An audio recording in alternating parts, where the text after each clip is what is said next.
Good morning, grade 9s. Welcome to your revision lesson of factorizing. There's many ways to factorize, and the first way we're going to look at is HCF, and I hope you remember that that means highest common factor.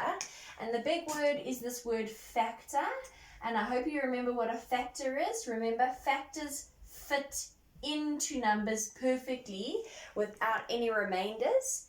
And the other word here that's important is common. Remember, what does common mean? It means they must all have it. So if you have a group of friends and you all have brown eyes, you have brown eyes in common.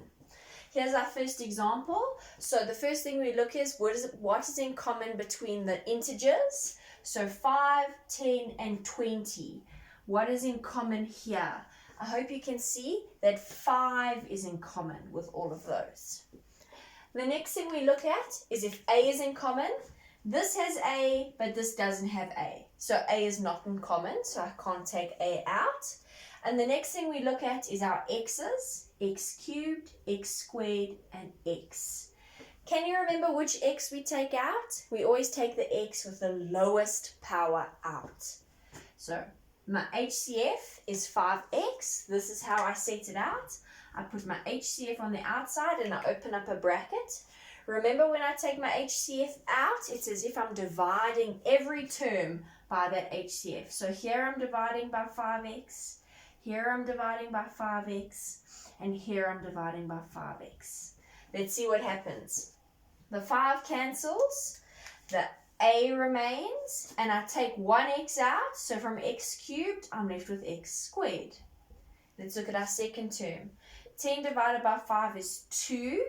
The B remains because nothing cancels. And if I take 1x out from x squared, I'm simply left with x. And lastly, 20 divided by 5 is 4. The C remains because I'm not taking it out. And 1x, take out 1x, no x remains. And that is the end of your first answer. The next kind of HCF is when we've got a common bracket. And remember, common brackets mean they look exactly the same. So can you see that this bracket is exactly the same as that bracket? So that's our common factor because it fits into all of them. So how do I write it? I write my HCF first and I open up my second bracket. So that means if I divide this term by my HCF, and this term by my HCF, what happens? The brackets cancel because they're exactly the same and I have a monomial over a monomial. And what am I left with? 3b minus 10. The next kind of HCF example is sign change rule, and I hope you remember this. Sign change rule is when we have brackets that look similar. Why are they similar? They both have an x, but this x is positive and that x is negative. And they both have a 1, but this x is negative and they both have a 1, but this one is negative and this one is positive. So we have to change the signs so that they look exactly the same. Do you remember? We change the sign on the outside of the bracket and all of the signs on the inside of the bracket change. So first term doesn't change. We have 3y, open brackets, x minus 1. Now I change this sign to a negative 2, and then these signs change. So I get positive x minus 1. And all of a sudden, what do you notice? They have exactly the same bracket. The bracket is in common. So this becomes my new HCF because they both have it. So I write out my HCF, and then I write what remains. So if I took this out here, and I took this out here, what remained? 3y minus 2. And that's my answer. Are you ready? So the next and the last part of HCF is grouping. And how do we know when we group? Grouping happens when we've got 4 terms. 1, 2, 3, 4. So do you remember? We gather 2 terms together. So I'm going to find an HCF between those two, and I'm going to find an HCF between those two. Let's see what happens. In my red bracket, what do they have in common? Z squared and Z. What do I take out? I take out the smallest power, which is just Z. When I take out the smallest power, so I remove a Z there, and I remove a Z there, can you see what happens? If I've had two Z's and I take one away, I'm left with Z plus, if I take out the Z, 3. You always put a plus sign between them. Then I look in my blue brackets and I say, what do they have in common? 8Z and 24. Can you see that they only have 8 in common? This doesn't have a Z, so Z is not in common. So I take 8 out, which means I divide both terms by 8. And what happens? If the 8's cancel, I'm left with Z plus 24 divided by 8 is 3. And all of a sudden, I've got a common bracket. So my common bracket becomes my HCF. So I take out the things that look exactly the same, and I open up my next set of brackets to see what remains. So if I take that out, and I take that out, do you see I'm left with Z plus 8? And that's factorizing using grouping. So when we look for HCFs, this is our first port of call. This is the first thing we do when we're asked to factorize the following, okay? And there's different forms of HCF. The first example was an example of common factors, where we just find numbers and letters that they all have in common. The next example was an example of a common bracket, where the brackets look exactly the same. So we take the bracket out, and we open up new brackets and we write down what remains. The third example was an example of sign change, where the brackets are similar but not exactly the same. So they have the same letters and numbers, but they've got different signs. And then we use sign change rule. And what happens with sign change rule? Sign change rule always leads me back to a common bracket. And then the common bracket becomes my common factor. So all these things fit together. And lastly, we do grouping when we have 4 terms, and grouping also leads me back to a common bracket. Sometimes if I don't group cleverly, I first have to do sign change, but then the sign change will lead me to the common bracket. But all of these things are a highest common factor. They are all things that fit in. The next way of factorizing the following is going to be dots, and I hope you remember that dots stands for difference of 2 squares. Difference meaning I must subtract, 2 meaning 2 terms, and squares means they must be perfect squares. So an example of a perfect square is 16. Why? Because the square root of 16 is 4. And how do I know if a variable is a perfect square? So why is x to the power of 8 a perfect square? Because the square root of it is x to the power of 4. How did I get 4? The imaginary 2 that tells me it's a square root, I must divide by 2. So variables are perfect squares if they are even numbers. If they can be divided by 2, then they are perfect squares. Don't forget that. So where do a lot of kids mess up? If I give them the square root of x to the power of 16, they tell me the answer is x to the power of 4. Why is that wrong? Because they've square rooted the 16. That's not what they're supposed to do with a variable. What are they supposed to do? They're supposed to divide the variable. So the real answer is x to the power of 8. Why? Because x to the power of 8 times x to the power of 8, keep the base, add the powers, gets me back to x to the power of 16. So don't forget that. Perfect squares are either numbers, the integers, or a variable which must be divisible by 2, which means it must be even. So my first example of my difference of 2 squares is this. Difference minus sign. 2 terms, 1, 2, that are both perfect squares. Why are they perfect squares? Because 36 is an even number in this power, and 25 is a perfect square because 5 times 5. Can you remember how to set this out? 2 sets of brackets. Immediately we say plus and minus, and then we find the square root of this. Remember, because it's a variable, I divide the power. I'm not going to square root 36. The power must be divided. And what do I end up with? X to the power of 18 and x to the power of 18 over there. And then I find the square root of 25. And the square root of 25 is 5 and 5.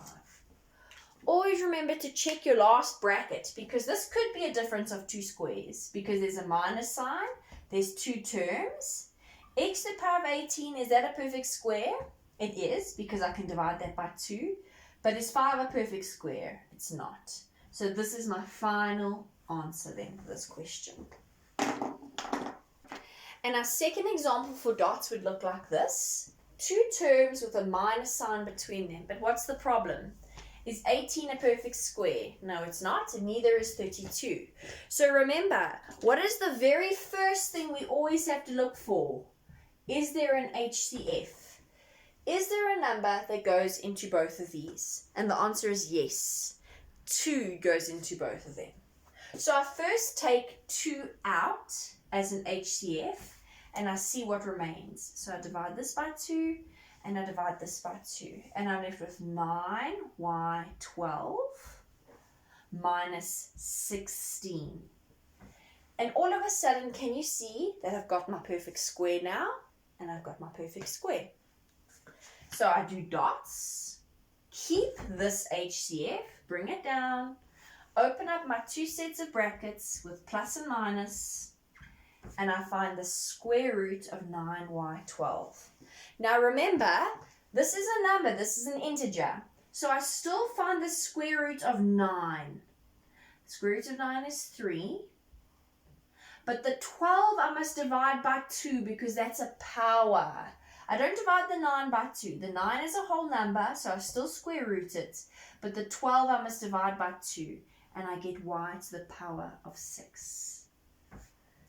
And then I'm going to find the square root of 16. And the square root of 16 is 4. And I always go and check my last bracket. Is this a difference of two squares? Because 4 is a perfect square. There's a minus sign.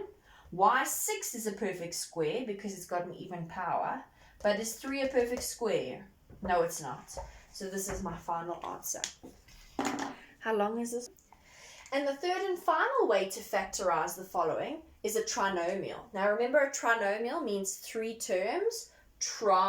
Number, trinomial.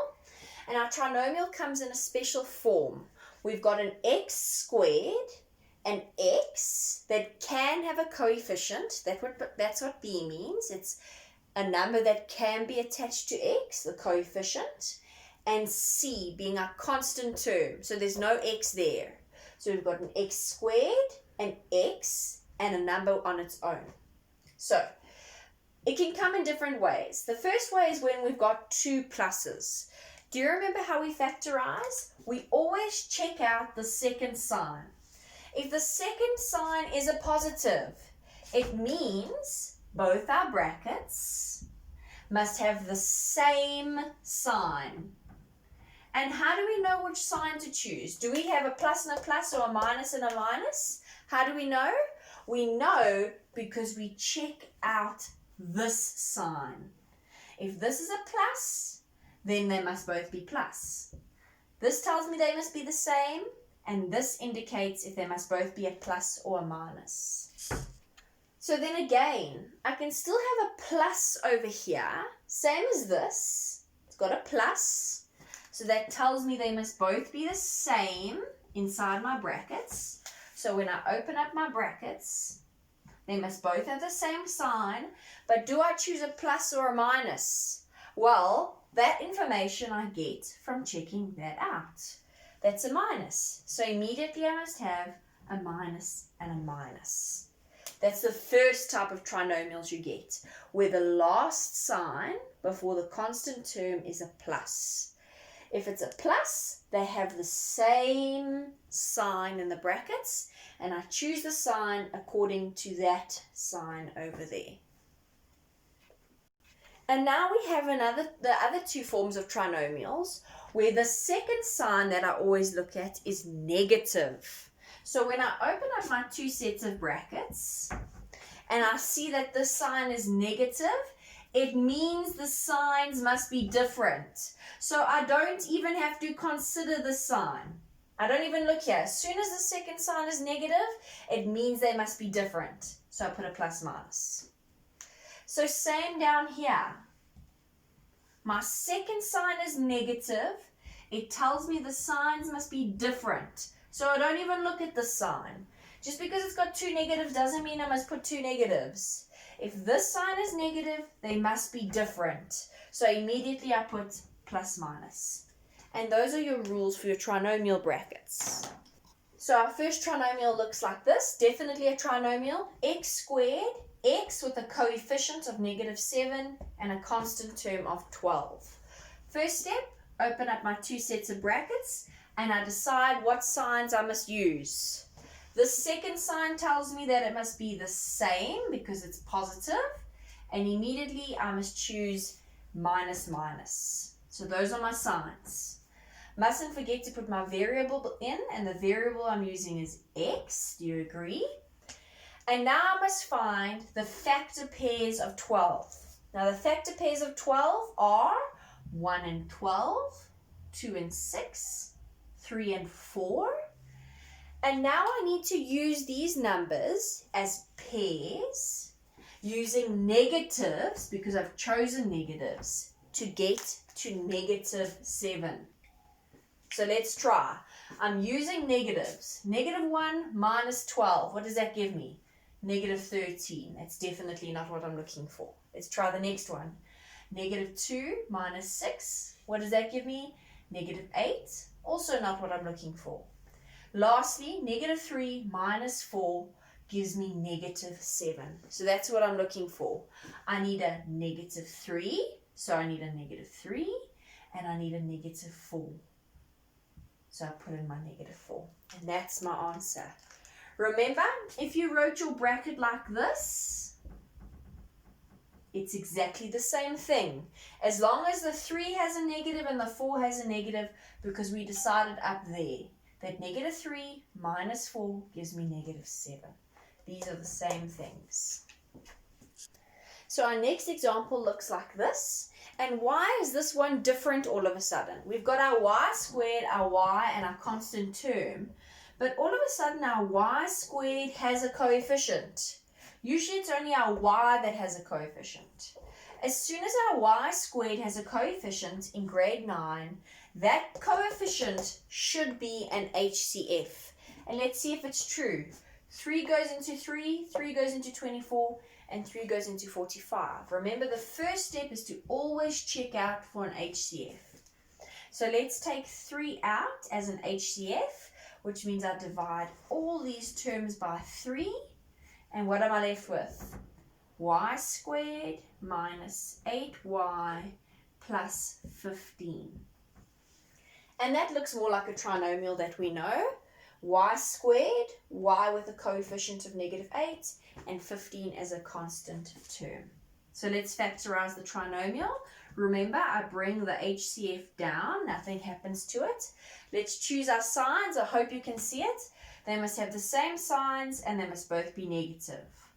Y and y. What are the factor pairs of 15? It's 1 and 15 and 3 and 5. What signs do I need to use to get to -8? I must use two negative signs.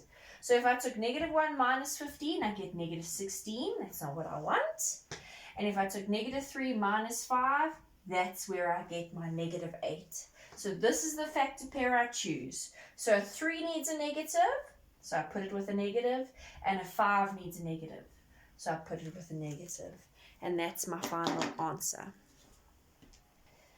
Our third example looks like this. X squared, z squared, z with a coefficient and a constant term of 24. Open up our two brackets. What signs do we choose? This tells us it must be the same, and we choose a plus and a plus. We put our variable in that we're working with, and I find the factor pairs are 24. 1 and 24, 2 and 12, 3 and 8, 4 and 6. Let's see which ones we use. Remember, I need to get to positive 11 using a plus and a plus. So if I went 24 plus 1, that gives me 25. That's not where I want to get to. 2 plus 12, that gives me 14. That's not where I want to get to. 3 plus 8, that gives me 11. So this is the factor pair I use. I don't even have to check this one out. The 3 needs a positive and the 8 needs a positive. Again, if you swap those two around, it would be fine, as long as the 3 has a positive and the 8 has a positive. And our last example for trinomials looks like this. I need to open up my 2 sets of brackets. What signs do I use? This is negative, so immediately plus minus. I don't even have to check out this sign. The variable I'm using is a, so I write a in. And now I write my factor pairs of 48. 48 is 1 and 48. A factor pair is 2 and 24. My factor pair is 3 and 16. My factor pair is 4 and 12. Running out of space. And my last factor pair is 6 and 8. Now, I need to get to negative 2 using a plus and a minus, because that's what I've chosen. So let's try. If I say negative 1 plus 48, I get to 47. That's not what I'm looking for. If I say negative 2 plus 24, I get to 22. It's also not what I'm looking for. I'm looking for negative 2. If I say negative 3 plus 16, I get to 13. Not what I'm looking for. If I say negative 4 plus 12, I get to 8. Also not what I'm looking for. If I say negative 6 plus 8, I get to 2. What's happening? I'm looking for negative 2, but I don't get negative 2 out there. What do we do? The clue is this one. If I got to 2, what happens if I said positive 6 minus 8 and I swap those signs around? Then I get negative 2 out. So that's my combination. The positive 6, so I must put the 6 in the positive bracket because we've decided it must be positive. So there's my positive bracket, so I put 6 in. And I must put 8 in the negative bracket because that's what we've decided it comes out as. So that's where my 8 goes, with the negative. Again, if you swap this around and you said a minus 8 and a plus 6, that's 100%. As long as the 8 has the negative and as long as the 6 has the positive, then you've done just fine.